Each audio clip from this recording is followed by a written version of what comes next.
You've been told forever that your 401k match is a 100% return. But what if I told you that the math doesn't quite add up? Tune in.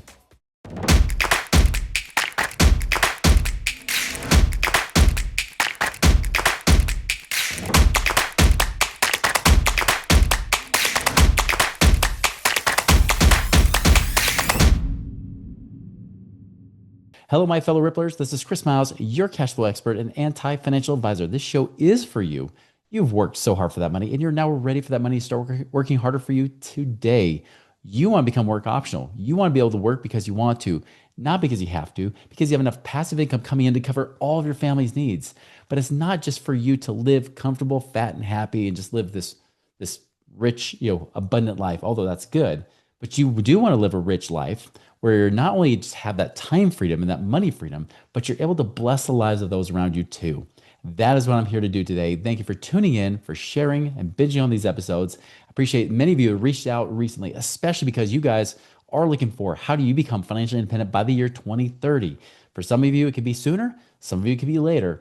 But again, I know that many of you guys have been reaching out because you're looking for those answers. Thank you so much for doing so. Always feel free to reach out to us at moneyripples.com. All right, so I was talking about this 401k match, right? Like, what is this? Like, why is it a myth?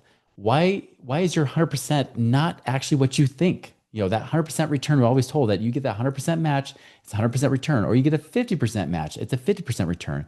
And you've been taught forever that it's brainless, that you should always do it. Now, I know I've done other episodes on this before, but I really want to dig into the math behind this. I want to dig into why it's not what you think it is, and really why you should care, because if your family's legacy and future is dependent upon this, you need to know the facts. So let's just dive right in to talk about what I'm referring to right now. Okay, so I'm going to bring up just a simple calculator. You see me do this all the time, but I want to prove this because I'll tell you, when I was a financial advisor, I remember hearing something about this from another financial advisor. But man, when I was in a client's house and I was trying to retell it, it didn't work because I didn't understand the concept behind it. I didn't know how to illustrate it. And as a result, the guy just called bull on me. I said, well, it's not actually 100% match. He's like, it's literally 100% match. And yes, they are matching you dollar for dollar what you're putting in up to a certain amount, right? Sometimes they'll stop or have a limit, maybe at up to 4% or 6% of your total income. But I want to show you exactly, like, even let's just pretend that you're putting in the match up to that 100%. Because I know some of you do believe me, and you've even said, you know what, I'm not going to put in extra. I'm not going to max fund it. Although I know there's plenty of you still max funding your 401k or have been, especially those that are not our clients. You've been doing this. But some of you guys have said, you know what, I'm going to do what seems best. Because I've heard a few people say, instead of just doing max funding where I'm not getting a full 100% match, I'll just do up to the match. So say that, for example, you make $100,000 a year, you can do up to 6% and they match you that full 6%. So that would be $6,000 a year, right? Now, normally, if you said $6,000 a year, you make 8%. Let's just say you do actually make 8%. Many mutual funds do not. Let's say you do. After 30 years, this is what you get. You'll have about $734,000. Now, I'm not even going to worry about inflation and stuff because it doesn't matter, but you got $734,000. Remember that number. Now, of course, someone says, well, if I get the match, well, now that 6,000 is now actually 12,000. Now you put that 12,000 in and watch what happens to the ending balance number. It goes from that 734,000 to exactly double, 1.468 million, exactly double. So obviously double the contribution, double the result. This is not a compounding double. This is a simple double. There is a difference, right? Because if I were only putting in 6,000 a year, what kind of rate of return would I need to get to be able to match this, right? Like, how much better of a return would I have to get? Some people would say, well, if you're making 8, you got to make 16. Well, watch this. If I put in 6,000 a year, remember that 1.468 million, and I'm saying this to myself just as much as you, 6,000, okay, 8%, there's half of it again, but if I do double the interest rate, it's not 1.468 million, is it? It's now more than double. It's about 2.5 times that. So let's look at this a little bit deeper. So obviously it's not double the interest rate. Well, what if I did 12%? Notice it's still higher than the 1.468 million, isn't it? What if I did 11%? Now you see it's somewhere in between. So if say I put 11.5, There it is, about 11.5. So what we're noticing here is that your 100% match gave you an extra 3.5% compounded return, not 100%, 3.5%. By the way, as time goes on, this number shrinks. Because if I were to do the same thing again, and hopefully you're following along with me, but obviously I'm trying to match what this is. So it's like getting a true 11.5% compounded return, not 16%, it's or even 108%. By the way, 108%, if you're saying I get my 100% match plus 8%, ends up being, oh, okay, million, billion, $40 trillion. I can assure you, you're not going to become a trillionaire, a multi-trillionaire, saving $6,000 a year for 30 years. Okay, so we already know it's not a true 100% compounded return. Now, is it a upfront 100% return? Yes, because they're only matching the upfront money, the money you're putting in. But after that, there's no doubling happening. So this is why the return's much, much less. So when people will tell me, well, Chris, I'm getting 100% return, it's brainless. Of course I'm going to do it. But it's not, because even if I just made that 100% return, it's still $12 trillion, almost $13 trillion.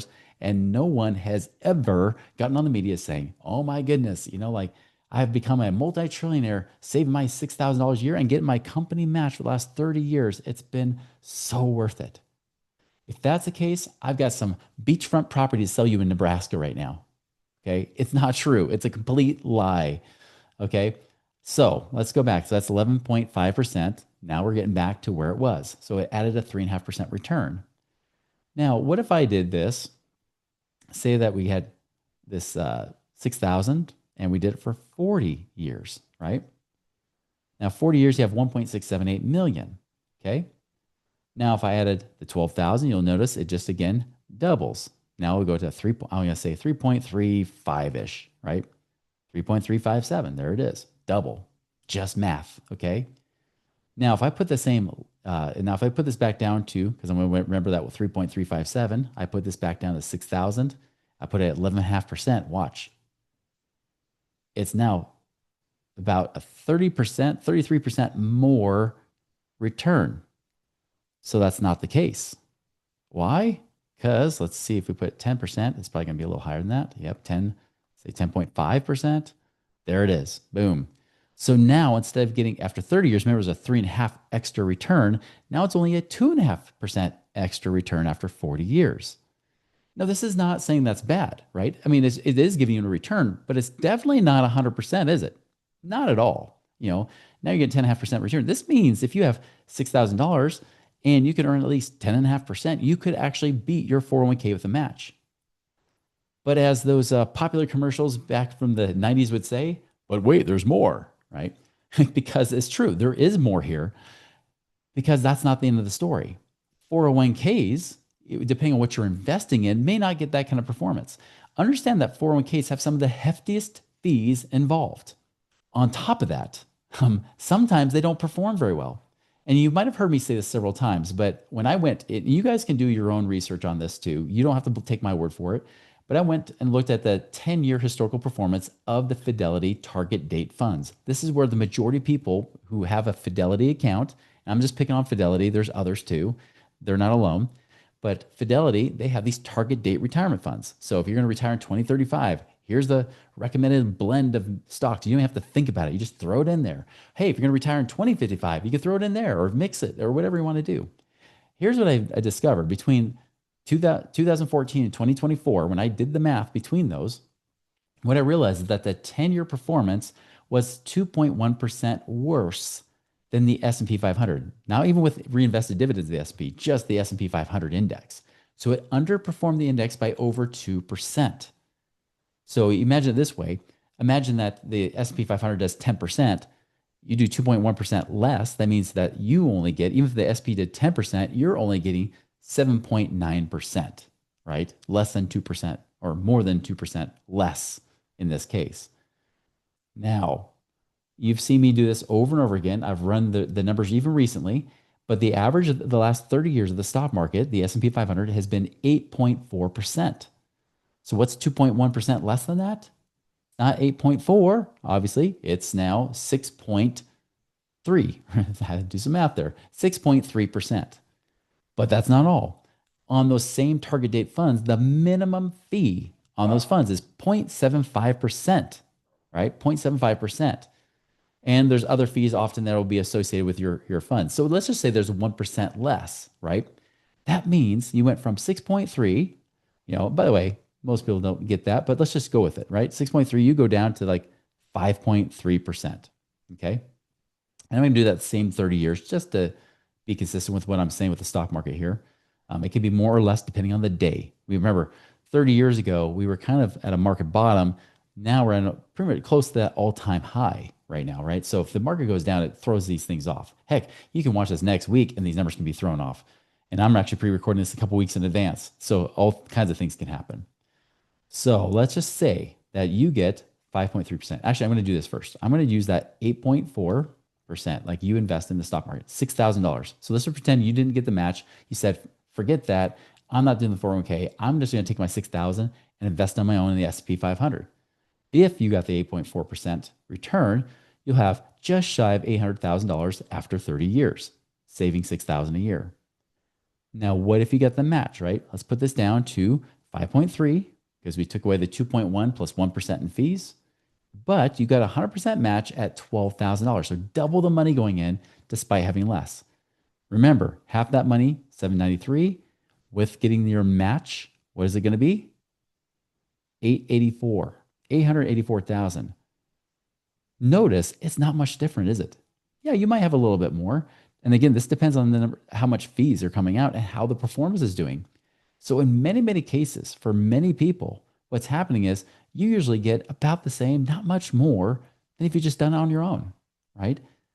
That is the difference. If you've been following this podcast, you're probably looking for great ways to create passive income right now, right? Well, we got you covered here with Central Lending. Central Lending specializes in alternative investments that actually are designed to create steady returns and long-term financial security for you and your family. Now, they prioritize transparency. They love, building those strong relationships, giving you that confidence and peace of mind, knowing that you have your money working harder for you, so you don't have to work so hard for that money. You want to learn more how to do that? Go to centrallending.com and check out what they've got today to create your passive income and wealth creation right now. So even if you get the 100% match, it doesn't really put you in a much better position. In reality, if that's $884,000, let's do the math on that $6,000, right? Okay, we know it's more than 8.4%. Let's just see what it is. Let's say it's 8.75. Oof, so close. Let's put it at 9. A little less. So it's probably about 8.9%. 0.95. So you just got shy of about 9% a year. Let's say it's 9%. You could get 8.4% on your own with the match even after 30 years. And remember, 40 years, that number goes down, right? That number actually decreases. And that right there, you could actually be breaking even after the same 40-year period. I'm not even going to get to that because I don't want to keep doing this. And I know numbers sometimes freak people out and they get lost. But here's the main point. Why is it 40 years? Why is the return less than 30 years? It all comes back to the rule of 72. If you've heard the rule of 72 from financial advisors, they say this, is that if you want to figure out how long it takes money to double, you take whatever interest rate you're earning, divide by 72, and that's what it takes. It's factoring in compounding interest. So for example, if you earn 1% a year in your bank savings account and you let it sit there for 72 years, because 1 divided by 72 is 72, you would go from, say, $10,000 you put in initially. After 72 years, it would be $20,000 earning 1% compounded. Now, what if you earn 2%? You cut that time in half. It takes you 36 years to get the same number, right? If you're ever wondering, we'll do it right here. I know that's very simplistic, but let's just say you have $6,000 one time, or no, 10,000, like I said, one time, and then we had 72 years. You have just over 20,000 bucks, right? I know it's not perfect because the rule 72 is a general number, but look, yeah, you have double there. But if you got 2%, now 2%, you'll double twice. You should have now double this. Boom, 41,000, right? And so on and so forth. So what happens is the longer the period of time, if you're earning a lower return, the longer it compounds not in your favor, if that makes sense, right? So what happens is this, is that if you're trying to use this rule of 72 to figure out doubling, remember 30 years, right? For that double, it's going to be just over like that 2 point whatever percent. But 40 years is going to be less than 2%. So this is why that number decreases, is that the longer you have, even because remember the 401k, you only double. whatever the number is that you've put in, you'll make X amount of dollars, but putting in the 100% match will only double it in the end. So the best time, that really the best rate of return you get in your 401k is in the first year. That first year, it is a true 100% return. Even if you'd earn no interest, you would still have double the money, wouldn't you? And that's one thing that's not often taught, is that the 401k is best short term. But unfortunately, with all the rules they put in place, they don't want you to use it for short term, right? They lock it up. They say, no, you got to be saving this thing for decades, right? You're 25 years old. Guess what? You're going to be saving this thing for at least 35 years. And that's where they lock it up. So you don't get access to it. Can't use it. Now, some people say, well, eventually I could cash that out, or I can, move that over or roll over in a self-directed IRA. I can invest it in the things you talk about, Chris, like real estate and things, and make higher returns. Yes, you can. But remember, it's still locked up. And the speed is your friend. Time is your friend, but time will also be your enemy on the back end. So when everybody's telling you that the match is brainless, the truth is that the numbers just don't show that. The numbers just say, oh, cool, I basically just made up for the bad performance of my mutual funds that I picked with Fidelity, right? And the fees and extra fees I'm paying in that thing too. That's the truth. You could do just about as well investing on your own, even in the SP 500, which I'm not a supporter in, right? But you could do that. Put your money in the SP 500 and say, there it is, it's done. And you would probably be better off. And here's the way I would say you are better off, is because when you put money in a 401k, it is locked up. You can't get to it. It's gone, right? The only way you can get to it is you quit, get fired, change jobs. Something happens where that money is now free. But even then, if you try to cash it out, if you're not 59 and a half, you're going to get slapped with a 10% penalty. And they're going to tax you on top of it, which is why people don't want to do it. They're discouraged by doing that. And so they try to keep it locked up in that prison, and it just sits there. And you hope and you pray it works out. And by the way, I'm going off of average returns. What's to say that you happen to leave a job right when the market drops? Now you might say, oh, I was expecting 8%, and now I got less. And even if I got a match, guess what? The match just shows me double the loss, right? Because it's kind of like this. If you take a dollar bill, you throw it down the toilet, you just take that match, throw it down with it, right? I mean, that's the one issue. Now you might say, well, I'm better off because that match helped offset those losses.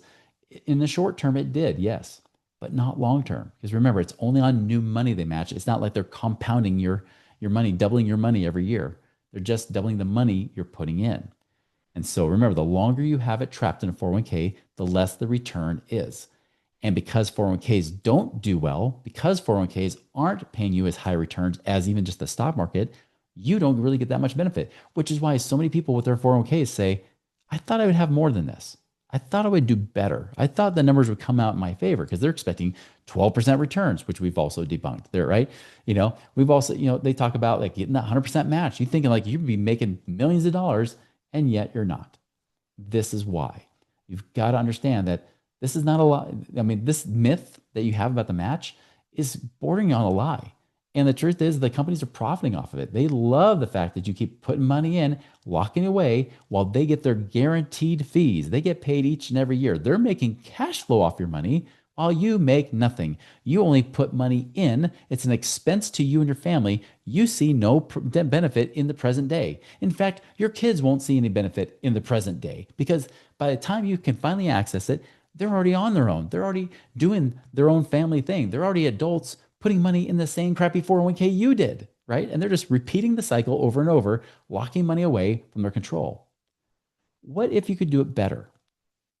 What if you could say, what if I could take that money, instead of locking away in a 401k where it's away from my family, there's zero benefit for literally decades, for 30 to 40 years or longer, depending on when you actually are able to retire. If you're going in your 70s, this could be 50 years away before you finally get a benefit. And this is assuming you will live to that point. What if you don't live that long? Then you get zero benefit, and your family just gets this taxable thing that comes to them. You're like, oh, gee, thanks a lot. Yeah, it helped that you had money in there, but it just had to go through the whole tax filter before it went to my kids or my spouse, right? Yeah, that's the problem, is that they try to access it. I'm not even talking about estate tax. I'm talking about income tax, because it hadn't been taxed yet. It has to get taxed when it passes on to somebody else's hands. And so you got all these situations happening where, yeah, okay, cool, I've got that money, but what if I could just use it right now to make money right now? What if I could take that $6,000 a year, put it into an account. And I don't care. It doesn't even have to be into your freedom fund, like the max ROI infinite banking thing we talk about all the time, right? That could be one place you put it in, and then you have access to that cash to do something with it. Not to mention it can be used for multiple reasons besides just retirement or a 529 plan for college savings or whatever it might be. But no, you can actually have that money available to use to then invest in things like we talk about here. Because say you build up to 100 grand, guess what? The 100 grand, if it kicks off 10% a year, now it's kicking off $10,000 per year passive income, way better than what you get the 401k. The 401k, you're like, okay, I might make the returns, but what's the income? Zero, because it's locked up for decades. You see no benefit. It does nothing to help you in the here and now.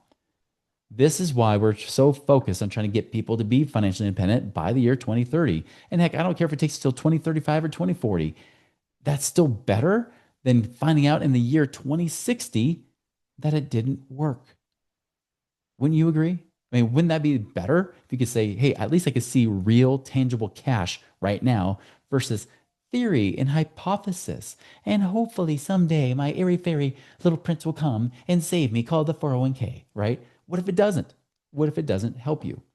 So remember, again, the 401k, it's not always bad in every situation, but in so many cases it is. It's definitely not as great as it's talked up to be, is it?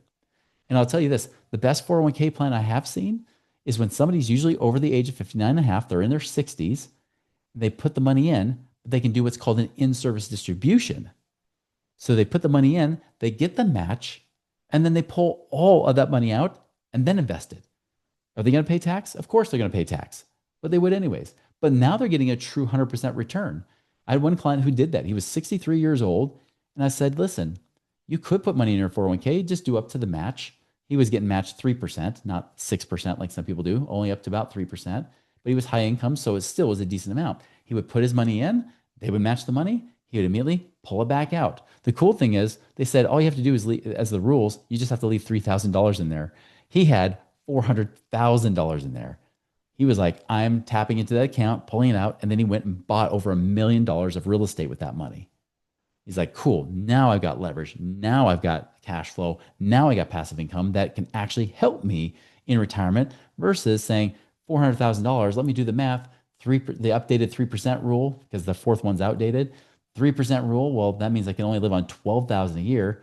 He's like, well, what if I can take that 400,000, create $1 million out of that, and then that $1 million even just cash flows me, say $4,000, $5,000 a month. Much better than $1,000 a month. And then he gets taxed anyways on that 1,000. So you really don't walk away with $1,000 a month. That's the difference. So anyways, you have questions on that, you can always go down the rabbit hole even further by watching these podcasts. Be sure to subscribe, like all that kind of things. But also feel free to reach out to us at moneyripples.com. Go and make it a wonderful and prosperous week. Remember this, the math isn't mathin', and the myth is the match. The match is the myth. Don't fall for it. Make it a wonderful, prosperous week. See you later.